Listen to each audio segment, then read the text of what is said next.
Secret agency किस्त number 13। इस पहाड़ी सड़क पर रास्ता तय करने में सेट्रोन कार को कोई दुश्वारी पेश नहीं आ रही थी। बुलंदी पर पहुंचकर वो निशेब की वादी में उतरने लगी, जिसे धुंध ने अपनी लपेट में ले रखा था। बर्नेट बड़ी एहतियात से गाड़ी चला रहा था। इसका मुंह फूला हुआ था। जब से इसे पता चला था कि जर्मिया रात भर साबी के सलाह मशवरे से इस मंसूबे की तफसीलात तय कर चुका है और ऑपरेशनल टीम भी अपनी जगह पहुंच चुकी है, उस वक्त से इसने किसी से कोई बात नहीं की थी। इसके साथ फ्रंट सीट पर टांगे फैलाए बैठे हुए एमोस के होंठों पर तंज जैसी मुस्कुराहट थी। मंसूबा साजी में बर्नेट को नजरअंदाज किए जाने पर वो बहुत खुश था। इसने पीछे मुड़कर देखा। कैथी और जर्मिया अपने घुटनों पर फैली हुई तस्वीरों को देख रहे थे, जो तयशुदा वक्त से 1 घंटे की ताखीर से इन्हें फराहम की गई थी। इसमें शुबा नहीं था कि वो मिलर ही था। इसने वही सियाह लिबास पहन रखा था जिसमें इसे सलामा की तदफीन के मौका पर देखा गया था। बाज़ तस्वीरों में दुबली पतली सी वो बूढ़ी भी थी।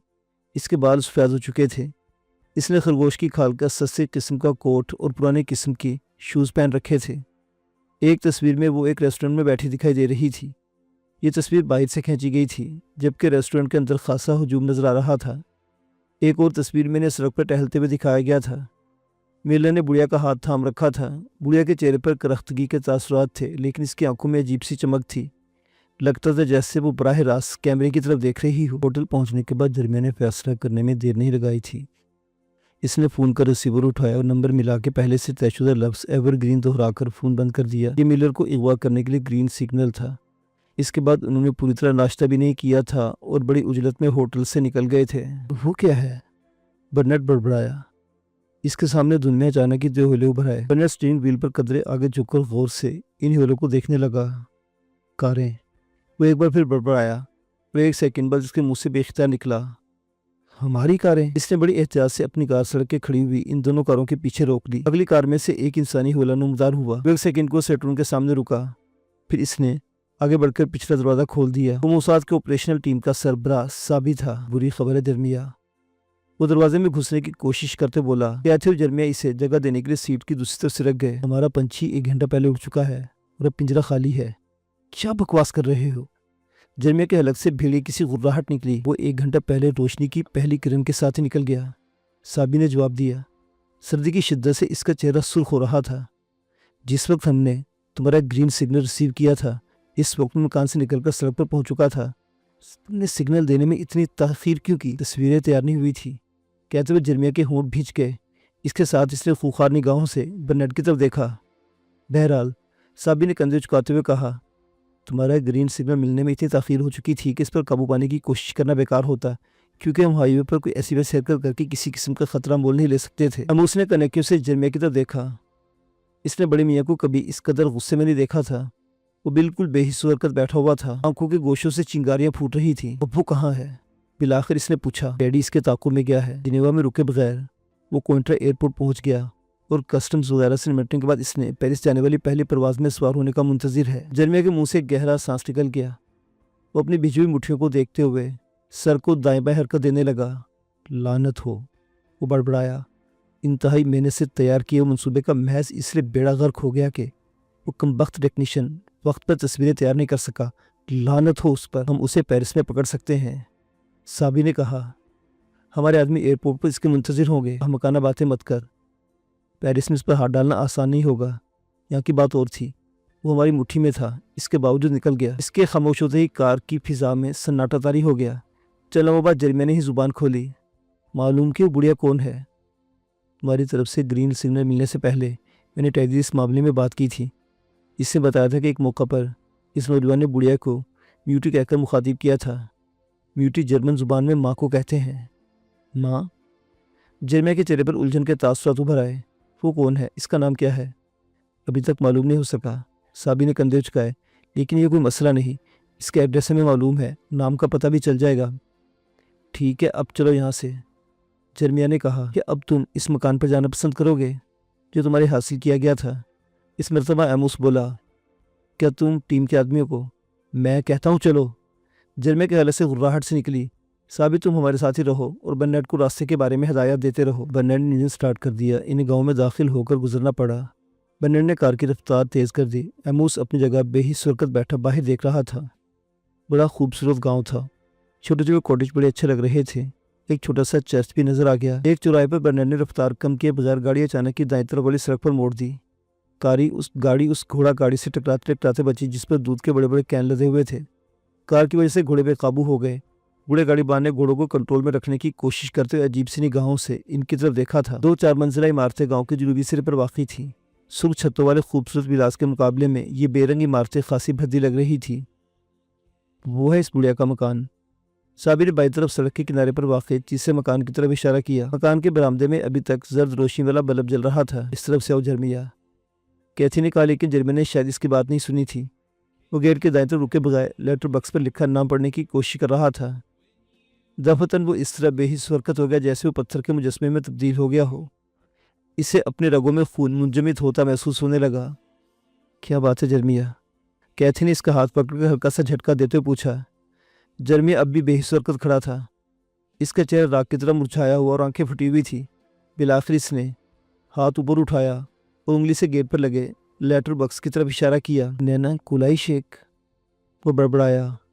وہ میرے خدا، میں سوچ بھی نہیں سکتا تھا۔ بادامی رنگت والا دبلا پتلا سا سینوسی سفارت خانے کی عمارت میں اپنے دفتر کی کرسی پر بیٹھا سامنے والی دیوار کو گھور رہا تھا۔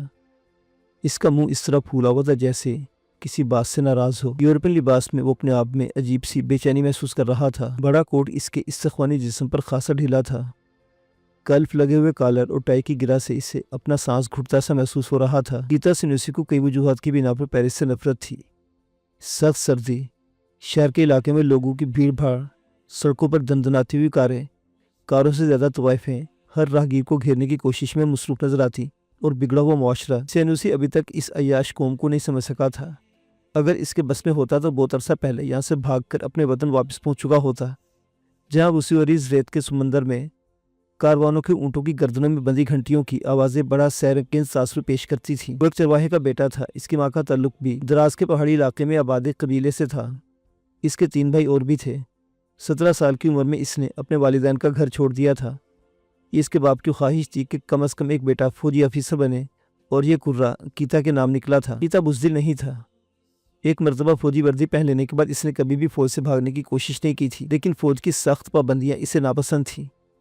اس کے باوجود اس نے کبھی اپنے فوجی قوانین کی خلاف ورزی نہیں کی تھی۔ ایک روز دارنا بیچ کے قریب فوجی مشقوں کے دوران اس کے کیپٹن نے اچانک اسے اپنے خیمے میں طلب کر لیا، جہاں گہری رنگت کا ایک میجر بیٹھا ہوا تھا جس کی سرخ آنکھوں سے چنگاری سی پھوٹتی محسوس ہو رہی تھی۔ میجر نے اس سے فوجی اور مذہبی رجحانات کے بارے میں متعدد سوالات کیے تھے۔ اس واقعے کے بعد 3 مہینے بعد وہ تندخو میجر جو کرنل بن چکا تھا لیبیا کا حکمران بن گیا۔ اس نے ایک پرامن انقلاب کے ذریعے شائدری سینوسی کی حکومت کا تختہ الٹ کر انانی حکومت خود سنبھال لی تھی۔ کیتا سینوسی کو لیفٹیننٹ کے عہدے پر ترقی دے کر اسلامی ریپبلک آف لیبیا کے پہلے صدر کرنل معمر قذافی کے پرسنل سیکورٹی انچارج مقرر کر دیا گیا تھا۔ کیتا سینوسی جلد ہی اس گروپ میں شامل ہو گیا جو لیبیا کی سرحدوں سے باہر قذافی کے خفیہ منصوبوں کی تکمیل کا ذمہ دار تھا۔ کئی حریت پسندانہ تحریکوں میں حصہ لینے کے علاوہ کیتا سینوسی فلسطینی حریت پسندوں کی تنظیم پیالو اور لیبیا کی حکومت کے درمیان افسر رابطہ کے فرائض بھی انجام دے رہا تھا۔ وہ کئی یورپی ممالک کا سفر کر چکا تھا، جہاں لیبیا کے سفارت خانوں میں اس نے ایسے شعبے قائم کیے تھے جہاں سے فلسطینی حریت پسندوں اور ان کے حمایتیوں کو اسلحہ، شناختی کاغذات اور فنڈز مہیا کیے جاتے تھے۔ کچھ عرصہ قبل کیتا سینوسی کو پیرس میں لیبنین سفارت خانے میں سیکورٹی انچارج بنا کر بھیج دیا گیا۔ اس علاقے میں پی ایل او سے تعلق رکھنے والے حریت پسند اور ان کے حمایتی اب اس سے رابطہ قائم کرتے تھے۔ گزشتہ ہفتے اوپر سے اطلاع ملی تھی کہ ایک یورپین نوجوان اس سے رابطہ قائم کرنے والا ہے۔ یہ پیغام اسے خود یاسر عرفات نے دیا تھا۔ احتیاط کے پیش نظر اس موقع پر ملاقاتی کا اصل نام نہیں بتایا گیا تھا، لیکن یاسر عرفات کی طرف سے ملنے والے خفیہ پیغام میں اسے الصادق کا فرضی نام دیا گیا تھا۔ سینوسی کو ہدایت کی گئی تھی کہ اس یورپی نوجوان کی ہر ممکن مدد کی جائے۔ اس کے لیے اگر کسی کو موجود مشن ملتوی بھی کرنا پڑے تو اس سے دریغ نہ کیا جائے۔ آج صبح ہی اسے یورپین نوجوان سے کیتا سینوسی کو فون کر کے خفیہ الفاظ سے اپنی شناخت کرا دی تھی۔ کیتا نے اسے سمجھا دیا تھا کہ ایونیو مارسیو پر واقع سفارت خانے میں کسی کی نظروں میں آئے بغیر عقبی دروازے سے کس طرح اندر داخل ہوا جا سکتا ہے، اور اب سینوسی اپنے دفتر میں بیٹھا اس کا منتظر تھا۔ اس کا وہ پرسرار ملاقاتی کسی بھی لمحہ آ سکتا تھا۔ دفتر میز پر رکھے اس سیاہ رنگ کے ٹیلی فون کی گھنٹی بج اٹھی۔ سینوسی اپنے خیالات سے چونک گیا اور اس نے ہاتھ بڑھا کر ریسیور اٹھا لیا۔ تمہارا مہمان پہنچ گیا ہے۔ ریسیور پر عربی لہجہ میں کیا گیا، لہجہ بھرایا ہوا تھا۔ اسے اندر بھیج دو۔ सेनुसी ने कहते हुए रिसीवर रख दिया और एक गहरा सांस लेते हुए टाई की गिरा ढीली करने लगा। लॉबी के आखिरी सिरे पर एक दरवाजा खुलने की आवाज़ सुनाई दी और चंद सेकंड के बाद एक तवील कामत सेहतमंद नौजवान अंदर दाखिल हुआ। इसके जिस्म पर सियाह लिबास था और इसके एक हाथ में सियाह रंग का एक नया ब्रीफकेस लटका हुआ था। सेनुसी ने एक झटके से कुर्सी छोड़ दी थी। अपने मुलाकाती को देखकर इसके चेहरे पर अजीब से तासुरात उभर आए थे। वो मिलर ही था, लेकिन इसने सेनुसी से हाथ मिलाने की ज़रूरत भी महसूस नहीं की थी। वो एयरपोर्ट से सीधा यहाँ आया था। जहाज से उतरने के बाद वो सिर्फ चंद मिनट को लॉकर से अपना ब्रीफकेस निकालने के लगेज रूम में रुका था। इसे सफारत खाने में आना और एक डिप्लोमेट से मदद लेना पसंद नहीं था, क्योंकि इसके ख्याल में ये मैथड इसकी फितरत के खिलाफ था। ऐसा करना इसके मंसूबे के हक़ में भी मुफीद नहीं हो सकता था। ये मंसूबा इसने बनाया था। इंतकाम वो लेना चाहता था। वो नहीं चाहता था कि कोई दूसरा भी इसके इस इंतकाम में शरीक हो। लेकिन सलामा की तदफीन के रोज़ यासिर अरफात से सलाह मशवरा करने के बाद यह तय हुआ था कि पेरिस में लीबिया के सफारतकार से मदद लेना इसके मंसूबे के लिए मुफीद साबित हो सकता है, ख्वाह आर्जी तौर पर ही क्यों ना हो। सेनुसी इस मामले में इसकी हर मुमकिन मदद करेगा। मैं असादिक हूँ, इसने सामने खड़े सेनुसी को मुखातिब करते हुए कहा। इस स्ट्रेटजी केस में एक हथियार मौजूद है। इसे एक हफ्ते के अंदर यरूशलेम में एक पते पर पहुँचाना है, लेकिन इससे पहले इसकी साइट एडजस्ट करने के लिए टेस्ट फायर करना चाहता हूँ। मेरे साथ आओ। सेनुसी सर हिलाता वो दरवाजे की तरफ बढ़ गया। वो लॉबी अबूर करके बाईं तरफ एक दरवाजे के सामने रुक गया। सेनुसी जेब से चाबियों का गुच्छा निकाला, एक चाबी मुंतखब करके दरवाज़ा खोला और दोनों अंदर दाखिल हो गए। ये एक छोटा सा कमरा था जिसकी दूसरी तरफ भी एक दरवाज़ा नज़र आ रहा था। वो दरवाज़ा भी मुकफ़्फ़ल था। सेनुसी ने ताला खोल दिया। इस दरवाजे की दूसरी तरफ एक गोल जीना था जो नीचे तहखाने में चला गया था।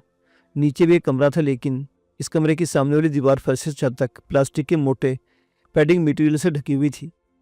दरवाजे के करीबी अंदर की तरफ एक भारी भरकम आदमी बैठा हुआ था। इसकी बारीक मूछें थोड़ी सी भी नीचे लटकी हुई थी। वो कोई पुराना मैगज़ीन पढ़ रहा था, जिसे इसने फ़ौरन ही मेज़ के नीचे फेंक दिया। मेज़ के नीचे वो मैगज़ीन मिलर की निगाहों से पोशीदा नहीं रह सका।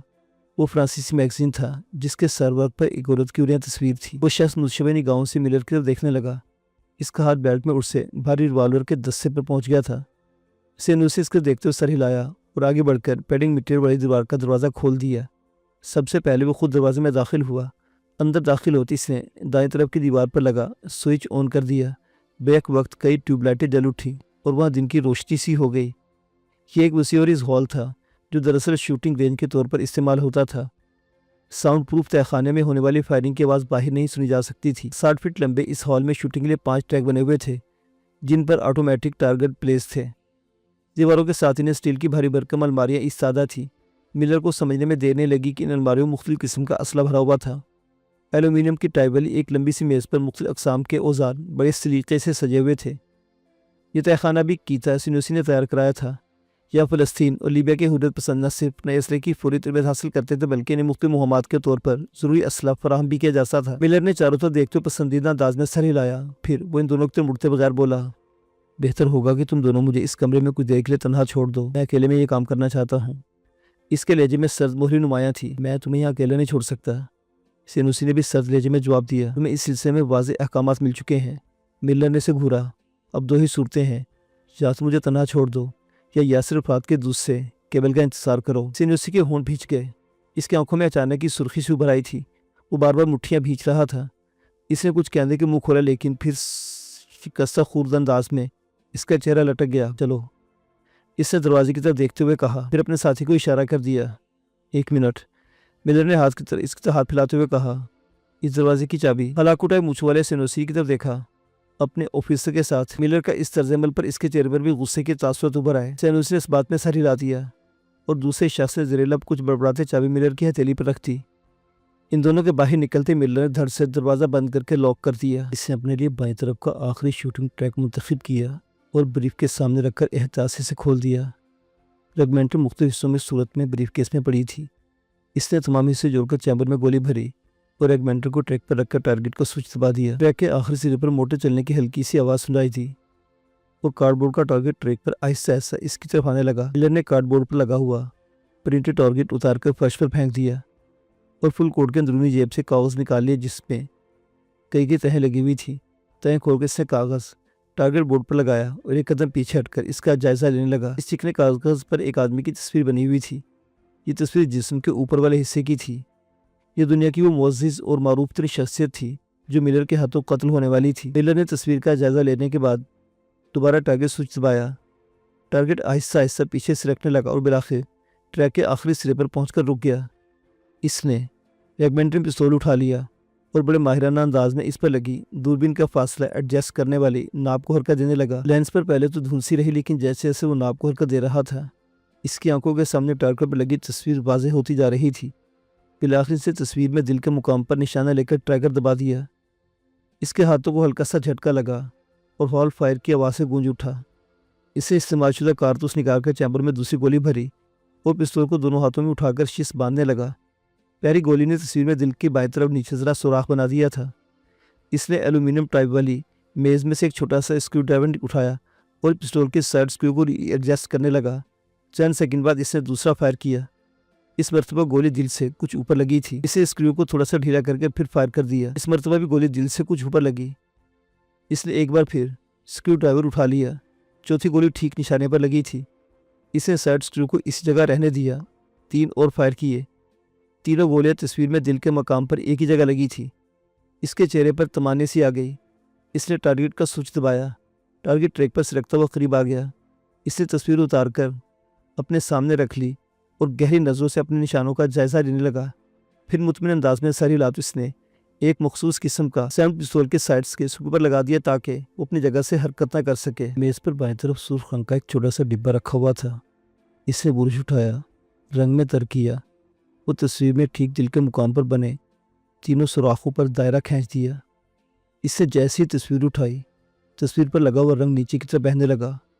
یہ دیکھ کر ملر کے ہونٹوں پر خفیف سی مسکراہٹ آ گئی۔ ملر نے ریگمنٹن کے تمام حصے الگ الگ کر کے انہیں صاف کیا اور دوبارہ بریف کیس میں پیک کر دیا۔ بریف کیس لاک کرنے کے بعد اس نے چابی اور تصویر والا پوسٹر کوٹ کے اندرونی جیب میں رکھ لیا۔